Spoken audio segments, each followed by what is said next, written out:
Just put the new pilot screw in, adjusted it to 2 turns out, which is what the other one was at and what the book calls for.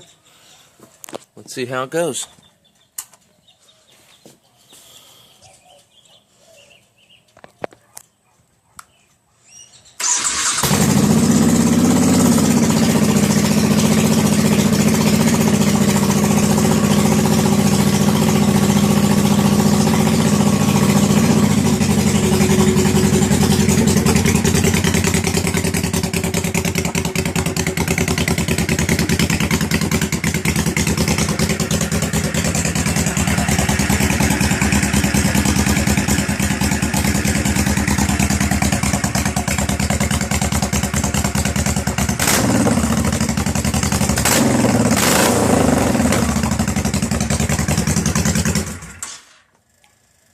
Needs some tuning, but it's a lot better than what it was.